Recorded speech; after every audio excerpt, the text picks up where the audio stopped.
Señor amado, simple y sencillamente, Padre, arrepentidos de la vida que están llevando. Señor, tu palabra es la que confronta, tu palabra es la que guía, la que nos dirige, Señor, y nosotros solamente somos vasos en tus manos. Por eso oramos para que el efecto, Señor, que ha de hacer en cada oyente, Señor, ya sea aquí en nuestro lugar de reunión o a través de las redes sociales, Señor, se produzca, Padre, en el corazón de cada persona. Creyente o no creyente, Señor, incrédulo, Padre, o quizá rehusando, Señor amado, a recibir la verdad. En el nombre de Jesucristo te damos las gracias, Señor, y que tu Espíritu Santo ministre en nuestras vidas, Señor, en todo tiempo y en todo lugar. En el nombre de Jesucristo, Señor. Amén. El tema que vamos a estar llevando a cabo en esta noche, hermanos, sería la tercera parte de la doctrina, la Trinidad. Ya hemos llevado dos temas, ¿verdad? Bien importantes en cuanto a fundamento de nuestra fe se refiere. La Trinidad es uno de estos fundamentos de nuestra fe, ¿verdad? Y ya hablamos dos temas. Ahorita solamente voy a darles una pequeña introducción de los dos temas pasados que ya dimos, ¿verdad? Pero si quieren enterarse por completo de todo lo que hablamos, pues pueden buscar los temas en nuestra página de Facebook y allí ver Trinidad, primera parte, y Trinidad, segunda parte, y con esta sería la tercera parte, y a completar estos tres temas que son importantes, ¿verdad? Porque en realidad, como les dije, la primera y la segunda parte, la Trinidad es uno de los temas más difíciles, ¿verdad? No tan solo en la exposición, sino también en el modo de entenderlo, ¿verdad? Y ese punto lo vamos a ver casi hasta el final, ¿verdad? Porque es difícil en realidad. No cualquiera puede hablar de la doctrina de la Trinidad.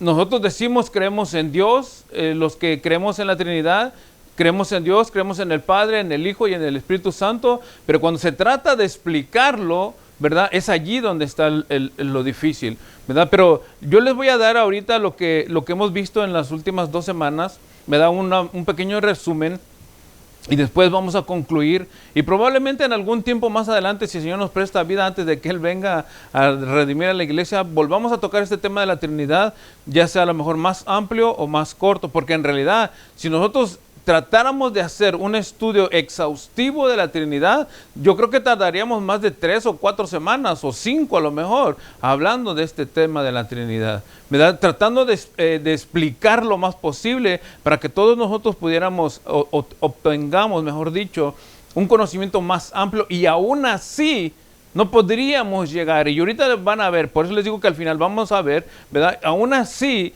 no pudiéramos nosotros llegar a entender, porque hay cosas que las podemos oír, ¿verdad? Y a lo mejor nosotros las podemos entender, ¿verdad? Pero no en su totalidad, ¿verdad? Y solamente para que lo vean, cómo una persona que es finita logrará entender a un Dios que es infinito. Entonces no podemos, pero sí Dios nos deja ver cómo es Él, ¿verdad? Entonces, vimos en la primera semana, ¿verdad?, que la Trinidad es una doctrina monoteísta, si se recuerdan. Monoteísta quiere decir que creemos en un solo Dios. O sea, cuando hablamos de Trinidad no estamos diciendo que creemos en 3 dioses, o que creemos en un Dios de 3 cabezas, o que creemos en un, ¿cómo les pudiera decir? En un fenómeno de Dios. Tampoco, ¿verdad? Es Dios. Hablando de la Trinidad, es una doctrina monoteísta, y las Escrituras encontramos referencias, ¿verdad? Una cita, la porción que leímos, Deuteronomio 4:35, dice: a ti te fue mostrado para que supieses que Jehová es Dios y no hay otro fuera de Él. O sea, esta es una cita fundamental en cuanto a que creemos en un solo Dios y que la doctrina de la Trinidad es monoteísta, ¿verdad? Y les repito, por si no lo anotaron o si no lo saben y aún lo pueden repasar en los temas pasados, monoteísmo o monoteísta quiere decir la fe en un solo Dios, ¿verdad? Y hay más citas, pero por eso lo podemos lo pueden repasar ustedes más tranquilos en casa viendo el tema. En segundo lugar, vimos que la doctrina de la Trinidad no contradice la ley de la no contradicción. Esto es importante y es muy relevante en cuanto nosotros hablamos de la doctrina de la Trinidad. La ley de la no contradicción dice que dos afirmaciones contrarias no pueden ser ciertas al mismo tiempo y en el mismo sentido. ¿Qué quiere decir esto? Que nosotros no podemos decir, un ejemplo, que A puede ser A menos y A plus o A más en el mismo momento y al mismo tiempo. No puede ser. Si sabemos de álgebra, sabrán que no se puede decir. Un resultado no puede salir A plus y A menos en el mismo momento. Puede ser A plus en un momento y puede ser A menos en otro momento, pero nunca en el mismo tiempo y en el mismo lugar. Jamás. Nosotros no podemos decir que el agua es...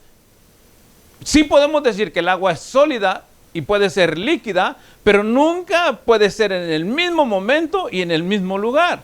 O la tenemos sólida, o la tenemos líquida, o la tenemos evaporada. Pero nunca podemos tener las tres, digamos, en el mismo momento. Entonces, eso sería una contradicción, la ley de la no contradicción. O sea, que digamos nosotros, sí, yo tengo la agua sólida y líquida en el mismo momento.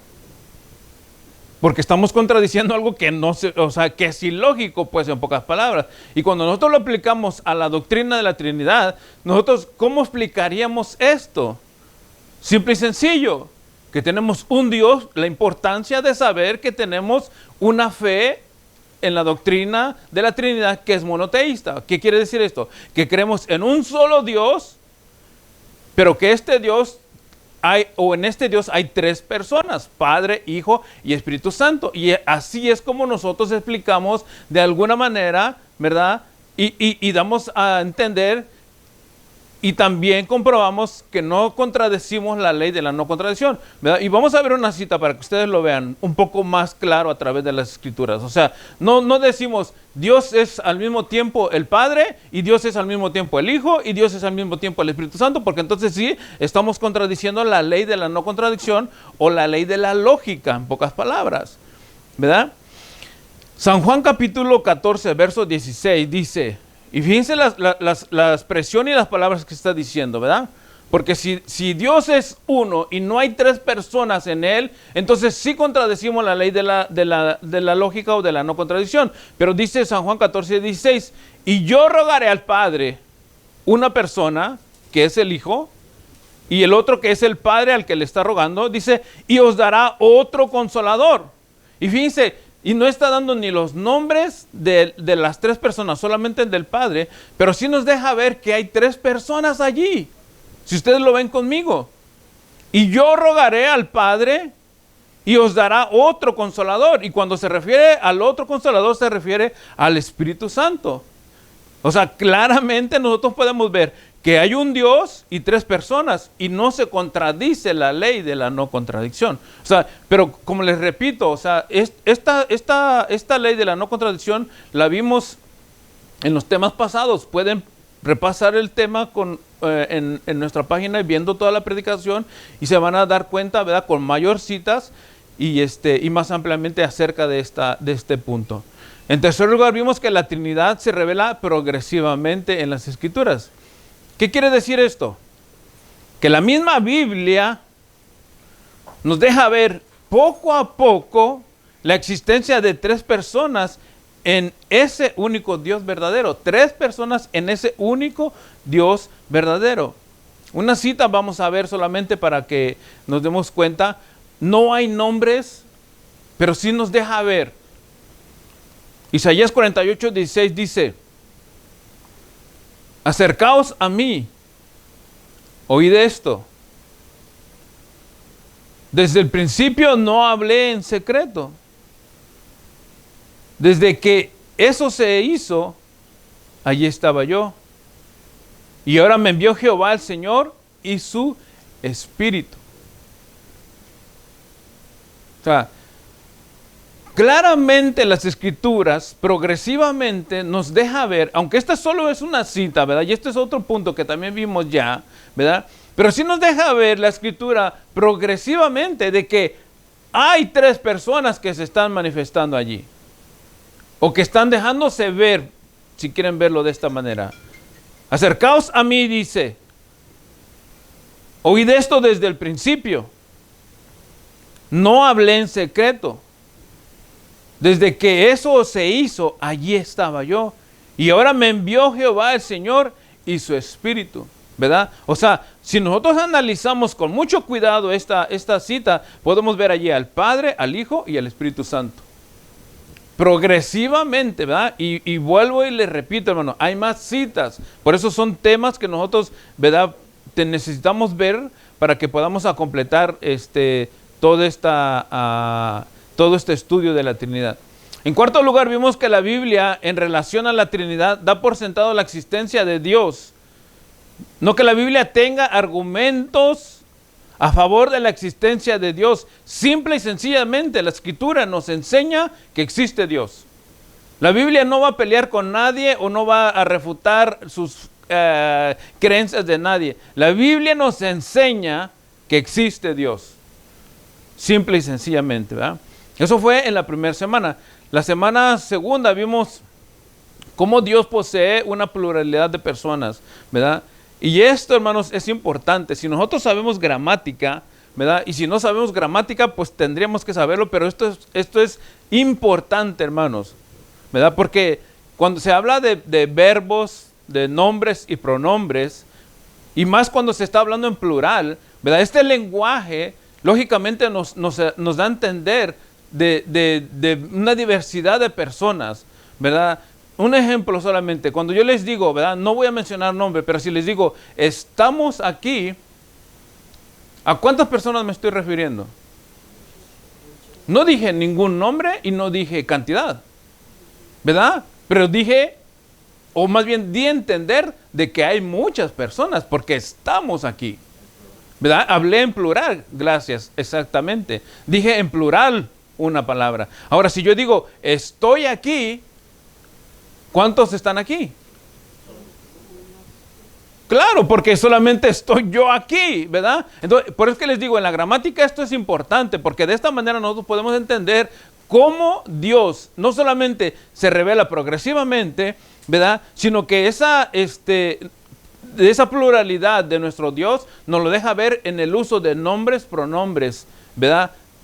Y verbos en plural. Les voy a dar una cita para que lo vean más en acción a través de las Escrituras, porque esto es importante. Génesis capítulo 11, el verso 7, ¿verdad? Y les repito, hermanos, allí están los dos temas pasados y esto es importante para que lo podamos ver y confirmar y afirmar nuestra fe en la Trinidad. Génesis capítulo 11, el verso 7 dice, ahora pues, y vean la palabra en plural, descendamos, verbo, dice, y confundamos allí su lengua para que ninguno entienda el habla de su compañero. O sea, hay dos palabras, dos verbos, mejor dicho, en plural, que nos dan a entender mínimo, si nosotros pudiéramos, ¿cómo les pudiera decir? Por lo menos querer refutar la Trinidad, mínimo, al decir descendamos, ya estamos hablando de dos personas, mínimo, porque está hablando en plural, mínimo, ¿verdad? Ahora, ya cuando nosotros vemos cómo Dios se revela poco a poco en las Escrituras, ¿verdad? Progresivamente, y más adelante ya cuando vimos los nombres específicos, entonces ese descendamos ya lo podemos nosotros nombrar por los nombres personales de cada uno de ellos. Y confundamos, o sea, está hablando prácticamente como si fuera un grupo diciéndoles, vamos y confundamos a esta gente, ¿verdad? Esto es innegable, pues, en pocas palabras. Entonces, eso fue en la segunda semana. Vimos también que las tres personas de la Trinidad aparecen de manera simultánea y diferenciada en diversos pasajes de la Biblia. Y esta cita, hermanos, de Mateo 3:16, si quieren acompañarme y la leemos. En mi opinión, aunque hay más, creo que es la cita que más claro nos deja ver la Trinidad. Y no solamente la Trinidad, sino los nombres de la Trinidad y en acción la Trinidad completa. Mateo, capítulo 3, el verso 16 y 17 dice: y Jesús, después que fue bautizado, subió luego del agua, y aquí los cielos le fueron abiertos, y vio el Espíritu de Dios que descendía como paloma y venía sobre él. Y hubo una voz de los cielos que decía: este es mi Hijo amado, en quien tengo complacencia. ¿Sí se dieron cuenta? Jesús salió del agua, la paloma que desciende, el Espíritu Santo que desciende en él como en forma de paloma, y el Padre hablando, dirigiéndose al Hijo, ¿verdad? O sea, las tres personas de la Trinidad manifestadas o en acción, si quieren verlo de esa manera, en un mismo momento. O sea, ¿cómo podemos negar nosotros la existencia de Dios, de un Dios único, y estas tres personas manifiestas en la Trinidad? ¿Cómo lo pudiéramos negar? Y aún así, hermano, hay gente que sí lo niega. Entonces, y esto fue, bueno, terminamos viendo también que cada una de las tres personas de la Trinidad posee la sustancia divina. No, esto es importante también, no que la divinidad se dividió en tres o que se partió en tres y cada quien tomó una sección, sino que el Padre es completamente Dios, el Hijo es completamente Dios y el Espíritu Santo es completamente Dios, ¿verdad? Y eso fue en la segunda semana.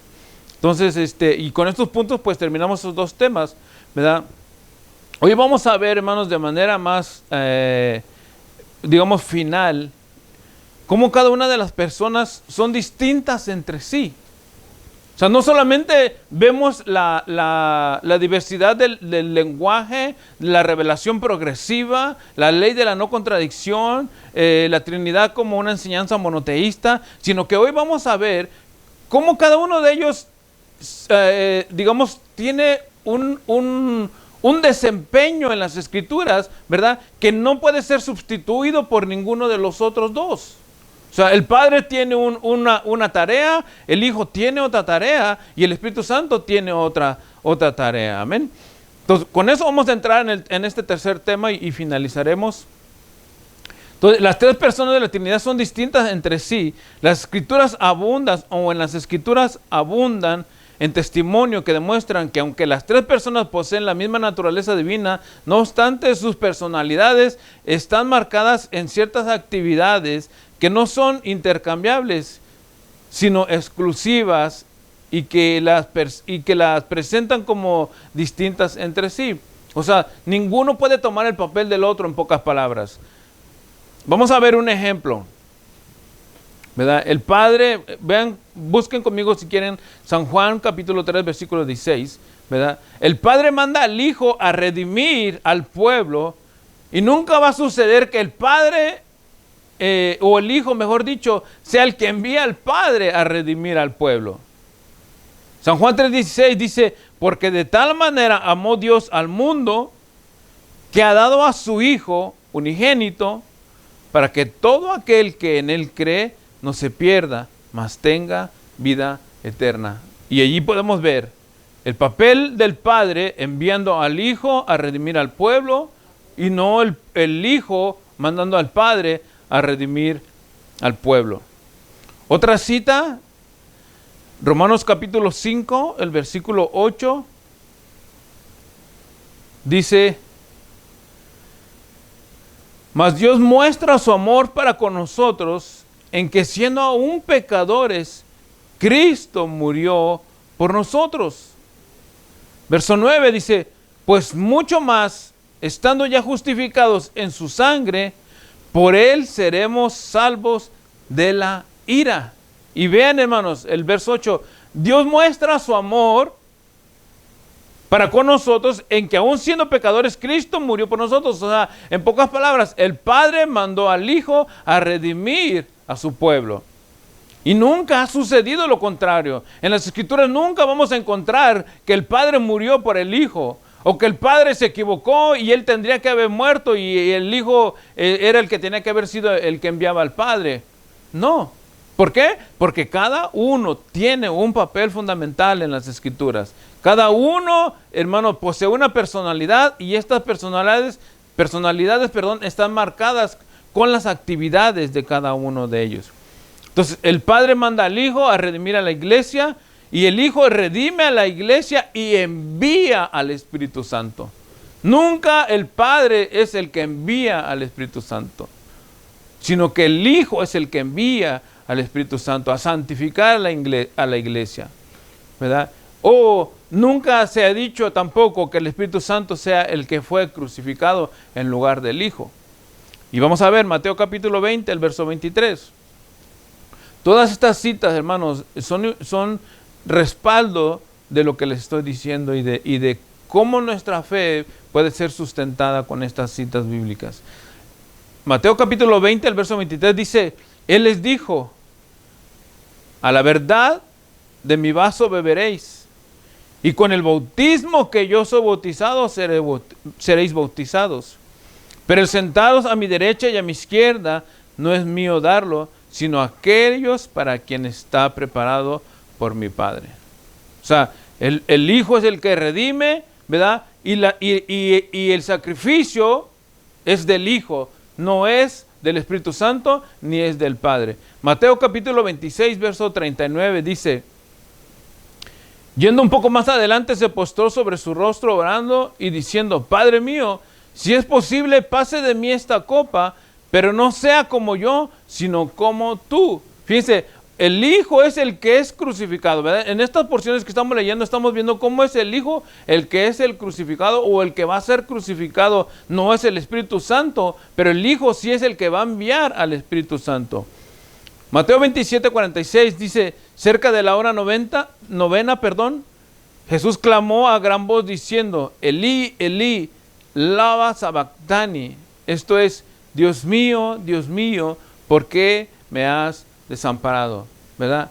Y aunque esta porción de Mateo 26, 47, ¿verdad? Es una porción profética, ¿verdad? Pero sí nos está dando a entender, ¿verdad? Que en este preciso momento de Mateo 27, 46, Cristo estaba en la cruz. Esto que Jesús dijo es cuando Él estaba en la cruz, cuando Él estaba crucificado. Otra última cita, dice Romanos capítulo 3, verso 24, siendo justificados gratuitamente por su gracia mediante la redención que es en Cristo Jesús.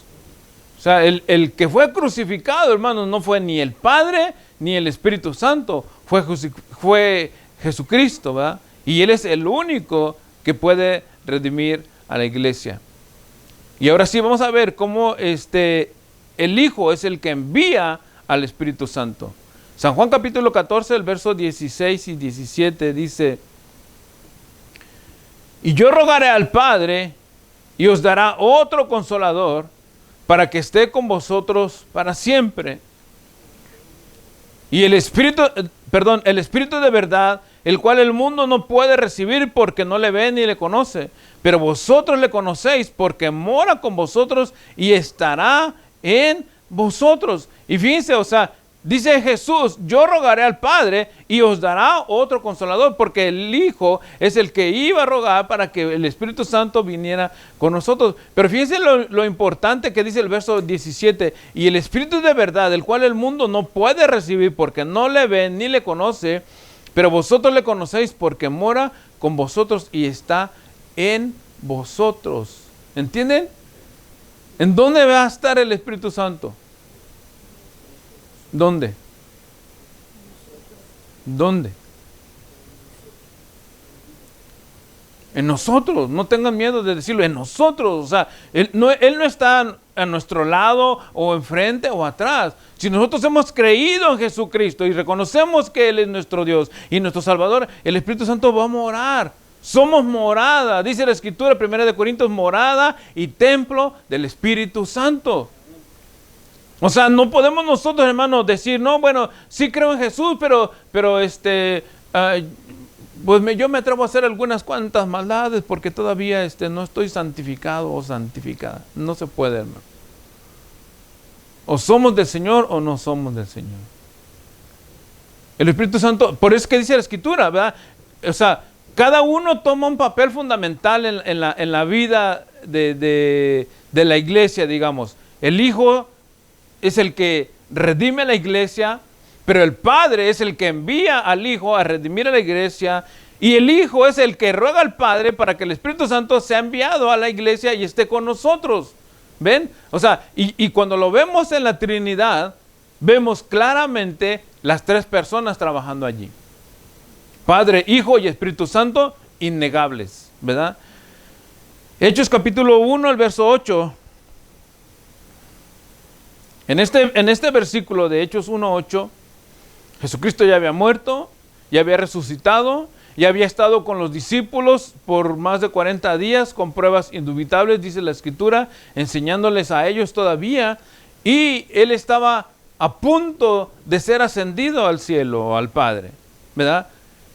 Y entonces dice el Señor en este versículo 8, pero recibiréis poder cuando haya venido sobre vosotros el Espíritu Santo, y me seréis testigos en Jerusalén, en toda Judea, en Samaria y hasta lo último de la tierra. Y el Espíritu Santo es enviado por el Padre para que la iglesia sea fortalecida, para que la iglesia tome valor, porque antes de este punto nadie se atrevía a hablar de Jesucristo. Hasta después de aquí, en el capítulo 2 exactamente del libro de los Hechos, es cuando Pedro se levanta y da su primer sermón, ¿verdad? Pero antes de aquí, sin el Espíritu Santo, nadie se atrevía a hablar. Y cuando fueron enviados antes por el Señor Jesús, es porque Jesucristo estaba con ellos. Pero ya no estaba Jesucristo en este caso, el Señor ya se había ido, ya había ascendido. Hasta el capítulo 2 es cuando el Espíritu Santo viene ya, digamos, ya de lleno a morar en la iglesia, y hasta nuestros días, hasta hoy, hasta este instante, el Espíritu Santo está con nosotros, con la iglesia, ¿verdad? Amén. Hechos capítulo 10, verso 38. Y vamos a ver una porción un poco larga aquí, 38 al 47, dice: cómo Dios ungió con el Espíritu Santo y con poder a Jesús de Nazaret, y cómo éste anduvo haciendo bienes y sanando a todos los oprimidos por el diablo, porque Dios estaba con él. Y nosotros somos testigos de todas las cosas que Jesús hizo en la tierra de Judea y en Jerusalén, a quienes mataron colgándole en un madero. A este levantó Dios el tercer día e hizo que se manifestase, y no a todo el pueblo, sino a los testigos que Dios había ordenado de antemano. A nosotros que comimos y bebimos con Él después que resucitó de los muertos, y nos mandó que predicásemos al pueblo y testificásemos que Él es el que Dios ha puesto por juez de vivos y muertos. De este dan testimonio todos los profetas, que todos los que en Él creyeren recibirán perdón de pecados por su nombre. Mientras aún hablaba Pedro estas palabras, el Espíritu Santo, escuchen, el Espíritu Santo cayó sobre todos los que oían el discurso, y los fieles de la circuncisión que habían venido con Pedro se quedaron atónitos de que también sobre los gentiles se derramase el don del Espíritu Santo. Estoy leyendo toda esta porción porque es importante para que vean cómo Jesús es el que envía el Espíritu Santo, y el Espíritu Santo, ¿verdad?, después llena este grupo de personas, ¿verdad? Verso 45, repito, dice: y los fieles de la circuncisión que habían venido con Pedro se quedaron atónitos de que también sobre los gentiles se derramase el don del Espíritu Santo, porque los oían que hablaban en lenguas y que magnificaban a Dios. Entonces respondió Pedro: ¿puede acaso alguno impedir el agua para que no sean bautizados estos que han recibido el Espíritu Santo también como nosotros? La iglesia, hermanos, tiene, vamos a decirle así, la arma más poderosa para salir adelante, hermanos, que es el Espíritu Santo, ¿verdad? Y es el Hijo el que envía el Espíritu Santo. Y con esto estamos viendo, hermanos, cómo cada uno toma un papel, y es fundamental, ¿verdad? Y no es sustituido por ninguno de los otros. El Padre manda al Hijo a redimir a la iglesia, el Hijo redime la iglesia y envía al Espíritu Santo, y el Espíritu Santo se queda con la iglesia para santificarla y guardarla, hermano. Fíjense que lo importante de la Trinidad en esto que estamos hablando, hermano, porque si el Espíritu Santo no está con nosotros, hermano, cuando el Señor venga, ¿cuántos se van a ir si el Espíritu Santo no está con nosotros? Nosotros necesitamos, hermanos, al Espíritu Santo. Y con esto no estoy excluyendo lo que Dios ha hecho, o hablando del Hijo, lo que Jesucristo ha hecho con nosotros, porque en realidad todo gira en torno de Jesucristo. Pero el Espíritu Santo mora en la iglesia, hermanos, para santificarla, para guardarla, hermanos, para mantenernos sin manchas y sin arruga, para que cuando Cristo venga encuentre una iglesia gloriosa, digna de Él. Si lo quieren ver de esta manera, una mujer pura y santa para el Rey, que es Jesucristo, ¿verdad? Y esto es lo que hace el Espíritu Santo. Cada uno en su papel fundamental, hermano. Fíjense cómo desde el Antiguo Testamento, por eso que les decía, lo importante de ir repasando todos los temas, porque cuando la Escritura empieza a revelarse, o a revelarnos más bien de la Trinidad, no nos deja ver los nombres, ¿verdad? Y luego cuando usa nombres y pronombres y verbos en plural, nos deja ver, hermanos, una diversidad de personas en ese Dios, ¿verdad? Cuando ya nos deja ver los nombres de las personas, ya podemos entender de que hay una Trinidad. Y ahora, hermano, cuando ya vemos cómo esa Trinidad está jugando un papel fundamental para nosotros, hermano, ¿cómo nosotros pudiéramos negar una verdad tan importante y fundamental para nuestras vidas? Hermano, la Trinidad no es una doctrina secundaria. La Trinidad es una doctrina primaria. Es la base de nuestra fe. Es uno de los fundamentos de nuestra fe. Si nosotros no creemos en la Trinidad, hermano, nosotros estamos, discúlpeme, pero seríamos como apóstatas. Porque no creemos en la fe. Nosotros no podemos decir, yo creo que la Biblia es la palabra de Dios y no creemos en la Trinidad. Si decimos que creemos en Dios en Dios y la Trinidad. Por eso, hermanos, la importancia de ir viendo paso por paso. Si les digo ahorita, hermanos, haciendo un pequeñito resumen, ¿verdad? Y un cuestionario. Si pueden contestarme, me contestan. Si no, no se preocupen, ¿verdad? Pero, ¿qué tipo de enseñanza es la doctrina de la Trinidad?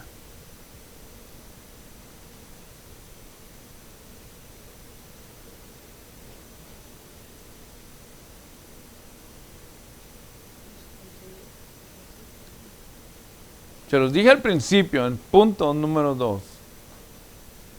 O en el punto número 1, si no me equivoco. Monoteístas. Esto es importante. Creemos en un solo Dios. Somos creyentes de un Dios único y verdadero. La doctrina de la Trinidad es una enseñanza monoteísta. Miren, yo una vez, ¿verdad? Y voy a hacer un espacio pequeño aquí. Y ahorita continúo. Casi para finalizar. Me falta como una hora. Hace un tiempo, ¿verdad? Aquí venían seguido venían los testigos de Jehová. Mi esposa se paró y platicó con unos cuantos una vez. A mí, la verdad, no me gusta porque ellos se cierran en sus pensamientos y cuando uno quiere entrar a hablar acerca de la Biblia, si uno no toca lo que ellos quieren, le dan vuelta y no se puede. Pero un día me tocó una muchacha joven, ¿verdad? Yo estaba allí barriendo, pues siempre trato de tener limpio ahí enfrente. Y me agarró allí barriendo y venía con otra señora. Y me querían invitar que a una reunión, no me recuerdo de qué. El punto es que ella me sacó la Biblia de San Juan, ¿verdad? La porción de San Juan. Y entonces a mí se me ocurrió decirle, bueno, ¿su doctrina es monoteísta o politeísta? ¿Qué creen que fue su reacción de ella? Me dijo, somos... Así le hizo. Y me dice ella, pues nosotros creemos en Dios. Sí, pero ¿es monoteísta o es politeísta? Yo tengo entendido de que ustedes creen en Dios y que a Jesucristo lo miran como un Dios pequeño o como un diosito, algo así le di. Sí, porque no es, entonces ustedes no creen en un solo Dios, ustedes creen en varios dioses. Entonces su doctrina de ustedes es politeísta. Politeísta quiere decir creencia en varios dioses. Y monoteísta es la creencia en un solo Dios. Por eso es que les dije, si nosotros hablamos de la Trinidad, ¿qué tipo de enseñanza estamos recibiendo? ¿O de qué tipo de enseñanza estamos hablando? Es una doctrina monoteísta porque creemos en un solo Dios. Recuérdense y márquenlo si quieren, Deuteronomio 6:4. Oye Israel, el Señor nuestro Dios Jehová es uno, o uno es. Entonces nuestra enseñanza, hermanos, o sea, la base de nuestra enseñanza es que es una doctrina monoteísta. Ahora, ¿este Dios es una sola persona? No, hay tres personas y por eso les hablaba de la ley de la no contradicción, porque es un Dios en esencia y tres personas en este Dios. Entonces, y poco a poco, por eso, hermanos, es que es importante que veamos todo. O sea, cómo se revela, los nombres y pronombres. Por eso que les decía, hermano, cuando nosotros sabemos gramática, el hecho de decir estamos, ya nos referimos a un grupo grande o a varios, ¿verdad? Y les leí la porción que leímos de Génesis 11:7, si no me equivoco, cuando dice vayamos y confundamos, ¿verdad? O sea, Dios se va revelando poco a poco a través de las escrituras, no solamente en el lenguaje, en el uso de nombres y pronombres, ¿verdad? En la manifestación de las personas, poco a poco, ¿verdad?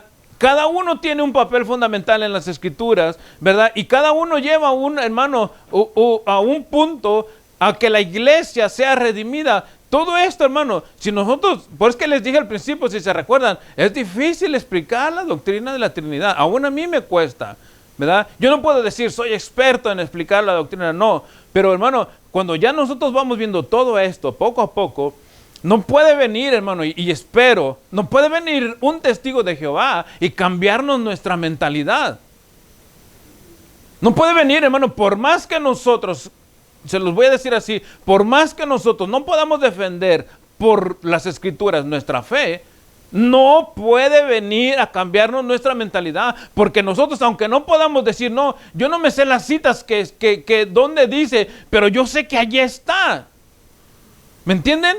O sea, yo no puedo decirte, cómo, o no te puedo explicar, ahorita voy a llegar a este punto, pero yo no puedo explicar quizá la doctrina de la Trinidad, pero porque tú me estés diciendo que Dios no existe, o que Padre, Hijo y Espíritu Santo no son Dios, no es verdad, porque allí está. Recuérdense, Mateo 3, 16 y 17, las tres personas de la Trinidad manifiestas allí en escena. Entonces, ¿qué estamos diciendo? Que nuestro Dios es un solo Dios y hay tres personas trabajando en ese único Dios. Entonces, no puede venir un loco a decirnos a nosotros que Dios, que solamente Jehová es el único Dios y que Jesucristo es por allí como digamos como el chalán o el ayudante. Los testigos de Jehová saben qué dicen que es el Espíritu Santo. ¿Alguien sabe qué dice que es el Espíritu Santo? Los testigos de Jehová. Una fuerza. Como si fuera ¿qué les puede?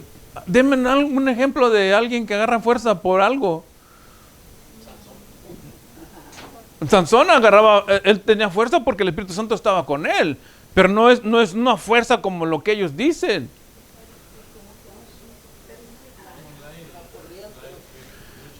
Como, déjeme ver.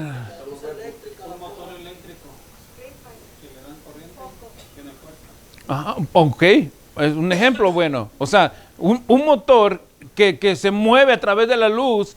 Si no le das corriente, ese motor está muerto. Hasta que recibe el choque eléctrico, tiene vida, ¿sí o no? ¿Verdad? Un aire acondicionado, ahí lo tenemos. Allí está el mueble, pero mientras no se conecte a la luz, no trabaja. El Espíritu Santo no necesita conectarse a nada para tener el poder. Es más, el Espíritu Santo no nos necesita a nosotros lo necesitamos a Él. ¿Y cómo nos referimos a la persona del Espíritu Santo? Aunque este es otro tema, ¿verdad? Pero ¿cómo nos referimos a la persona del Espíritu Santo? ¿Como una cosa? ¿Cómo decimos? El Espíritu Santo. Porque es una persona. como mi hermano Rolando. O sea, yo me refiero a él, yo no le puedo decir, ¿cómo se le puede decir a una cosa? Eso que está allí sentado. No, porque eso tan solo es falta de respeto, ¿verdad? No me estoy refiriendo a él con la educación que él se merece, ¿verdad? ¿Por qué? Porque él es una persona, entonces yo me tengo que referir con respeto. El hermano Rolando que está allí sentado. El Espíritu Santo está aquí en nuestro lado también. Está en nosotros, lo vimos, ¿sí o no? Entonces no podemos decir que es una cosa, como una fuerza, perdón, como lo refiere o lo enseñan la iglesia, los testigos de Jehová. Por eso es que los testigos de Jehová, ténganlo en mente, y eso lo grito a los 7 vientos, los testigos de Jehová son secta, no son religión. Los católicos son una religión y algún día vamos a hablar de eso. Los testigos de Jehová son secta, que te conducen literalmente al infierno. Los mormones son secta también.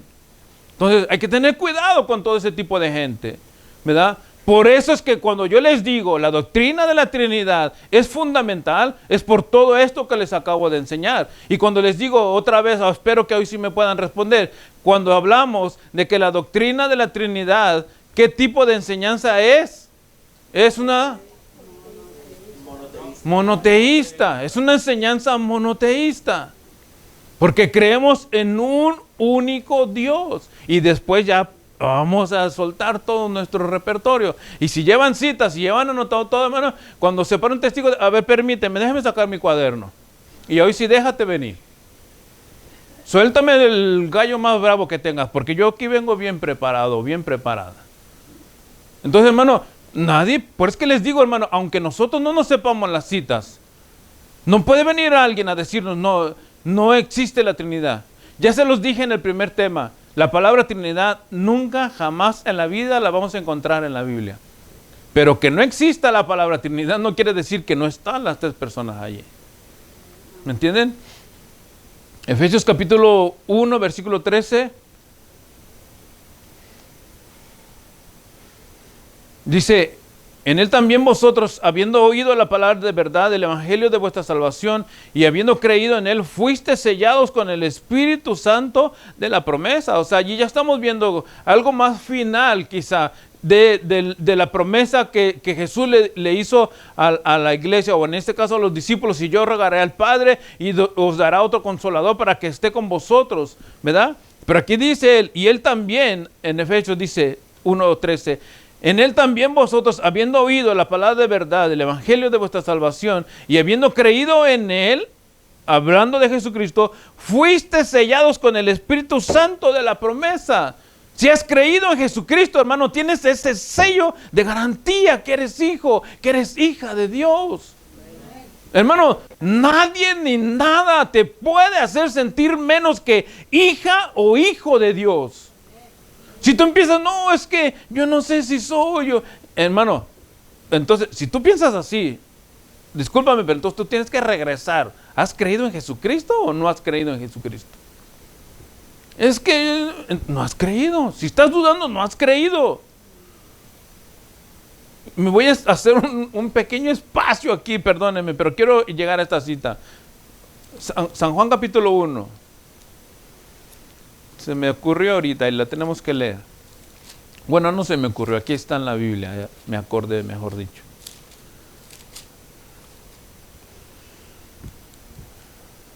San Juan capítulo 1, el versículo 12. Dice, mas a todos los que le recibieron, a los que creen en su nombre, hablando de Jesucristo, les dio la potestad de ser hechos hijos e hijas, voy a agregar aquí, de Dios. Mas a todos los que le recibieron, a todos los que creen en su nombre, les dio potestad de ser hechos hijos e hijas de Dios. Nada ni nadie, hermano y hermana, te puede hacer creer menos de eso si tú has creído en Jesucristo. Imagínate que si tú has creído en Jesucristo, dice Efesios 1:13, en él también vosotros habiendo oído la palabra de verdad es la Biblia, hermano, es el evangelio, habiendo oído la palabra de verdad, el evangelio de vuestra salvación, dice, y habiendo creído en él, hablando de Jesucristo, fuiste sellados con el Espíritu Santo de la promesa. Imagínense, hermano, ¿quién nos puede dar a nosotros tanta seguridad si no es solamente Dios? Es este Dios único y verdadero, hermano, el que nos da esa seguridad, ¿verdad? Amén. El ministerio de la Trinidad, perdón, o la Trinidad es un misterio, mejor dicho, hermanos, ¿verdad? Y aunque cueste entenderlo y aunque cueste explicarlo, hermanos, no quiere decir que no existe o que no está, hermano. Nuestra responsabilidad es tratar de entender lo que Dios, lo que Dios en su infinita voluntad nos deja involucrar nuestro razonamiento. Como les dije, Dios es infinito y nosotros somos finitos. No podemos, hermano, estirar nuestra mente a llegar a una dimensión infinita de Dios para poder entenderlo, pero sí nos deja, hermano, que nuestra mente o en nuestra capacidad podamos nosotros razonar lo que nos enseña la Biblia, hermano. Pero nunca debemos, hermano, usar o contradecir lo que dice la Biblia, aunque hay algunos que sí lo usan para contradecir, hermanos. Pero claramente nos deja ver a nosotros que la Biblia, que la Trinidad es dura, es difícil, hermano.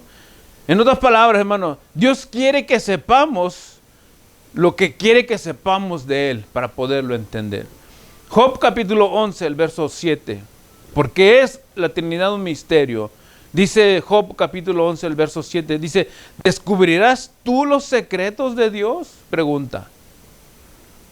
¿Descubrirás tú los secretos de Dios?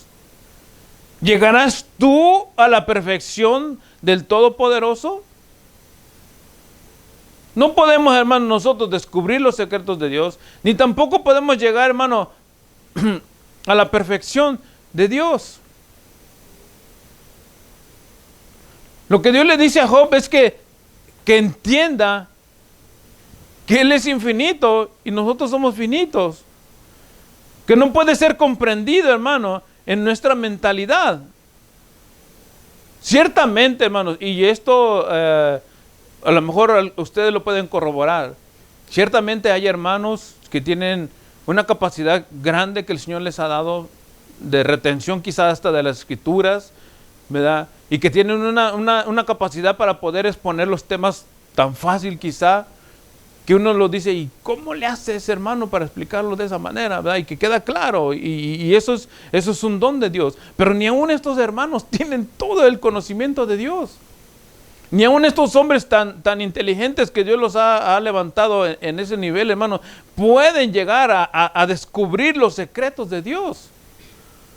Ellos mismos, hermano, quedan quizá al borde de sus límites para decir, yo no puedo saber todo lo que Dios tiene.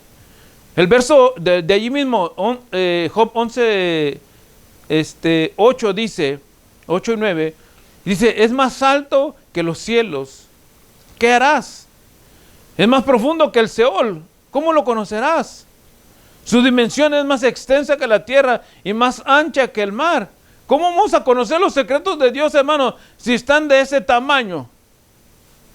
Más extensa que la tierra. ¿Cómo podremos recorrer la tierra de punto a punto? El mar en toda su anchura, hermanos. No se puede. Más alto que los cielos. ¿Qué vamos a hacer nosotros para llegar? No podemos, hermano. Entonces, Dios le está diciendo en pocas palabras a Job, con esto, que la sabiduría de Dios es inescrutable e inaccesible, hermano. Inescrutable e inaccesible. Inescrutable es que no se puede saber ni averiguar en su totalidad, hermano. Inaccesible es que no se puede entrar o no se puede comprender totalmente, valga la redundancia, completamente. O sea, sí vamos a lograr obtener cierto conocimiento, pero jamás obtendremos todo el conocimiento en cuanto a la Trinidad de Dios, hermanos. Deuteronomio capítulo 29 para ir finalizando, porque ya nos agarró un poquito en la tarde. Dice, las cosas secretas pertenecen a Jehová nuestro Dios, mas las reveladas son para nosotros y para nuestros hijos, para siempre, para que cumplamos todas las palabras de esta ley. Entonces, van a haber cosas secretas, hermanos. La misma Biblia nos lo está diciendo. Pero, aunque hay cosas secretas, sí hay cosas reveladas. ¿Y para quién son esas cosas reveladas? ¿Para quién? Dice, para nosotros y para nuestros hijos para siempre. Para que cumplamos todas las palabras de esta ley. Si Dios fuera, hermanos, si Dios fuera una creación humana, entonces pudiéramos explicarlo perfectamente. Los que se inventan los dioses bien pueden explicar el origen, dónde nació, quién lo inventó, cómo surgió, cómo lo vistieron, cómo lo hicieron, cómo lo repararon si se rompió. Todo eso pueden hacer. Pero nosotros, ¿cómo podemos, hermano, explicar un Dios infinito? No podemos y ni lo vamos a poder explicar nunca, hermano. Entonces, que una palabra, y con esto finalizo, hermano, que una palabra o que la palabra de la Trinidad no esté en la Biblia, eso no quiere decir, hermanos, que la Trinidad no es verdad. Amén. Con esto finalizo, hermano. Que quede en nuestra mente, hermano, que una sola palabra no anula la existencia de nuestro Dios único y verdadero. Amén. Vamos a orar, cerramos nuestros ojos. Señor y buen Padre, te damos las gracias en esta noche por darnos este tiempo y esta oportunidad y esta bendición, Señor, de poder estar contigo, Señor, y estar con mis hermanos y mis hermanas, Padre, estudiando tu palabra.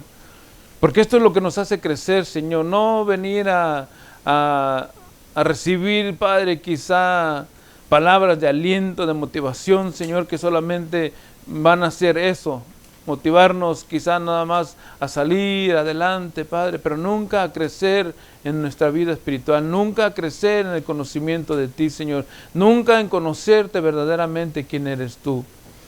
Por eso te damos las gracias, Señor, en esta noche. Rogamos, Padre, para que aquellos que han escuchado tu palabra, que han recibido tu palabra, Señor, que han, Padre amado, estado allí conectándose con nosotros, Señor, si han estado dudando, han estado cavilando, han estado, Señor, pensando, esta noche puedan tomar una decisión, Señor, de seguirte, de estar, Señor, preparándose para ti. Pero lo más importante, Señor, de arrepentirse de la manera que están viviendo, Señor. Que quizá te ha ofendido, que quizá te ha lastimado, Señor, que quizá ha insultado tu santidad, Dios. Por eso en esta noche yo quiero hacer una invitación para aquellos que quieren entregarle su vida a Jesucristo en este lugar y también aquellos que están a través de las redes sociales y que quieran rendirle su vida a Jesús. Si tú quieres hacerlo solamente, si estás en casa mirándonos a través de las redes sociales, ahí donde estás, ponte de rodillas. Si hay alguien aquí que quiera hacerlo también, inclina tu rostro y repite conmigo esta oración y dile al Señor: Señor Jesús, reconozco que soy pecador, que soy pecadora. Reconozco que fuera de ti no puedo hacer nada.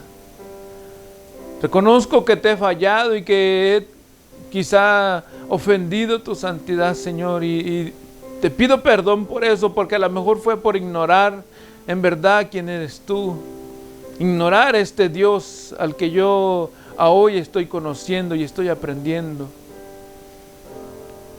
Pero hoy te pido perdón por eso, Señor, y quiero, Señor, recibirte como mi único y suficiente Salvador. Reconozco que tu sangre, Señor, limpia mis pecados y que no hay nada que yo pueda hacer para salvarme a mí mismo o a mí misma, Señor. Solamente tu sacrificio en la cruz es el único que puede salvar mi vida. Por eso te doy las gracias en esta noche. Ayúdame a crecer, a conocer más de ti, a aprender más de tu palabra, Señor, y a congregarme, Padre, en una iglesia donde se predique tu nombre, Señor, y se hable solamente de ti. En el nombre de Jesucristo te doy las gracias, Señor. Amén. Y amén.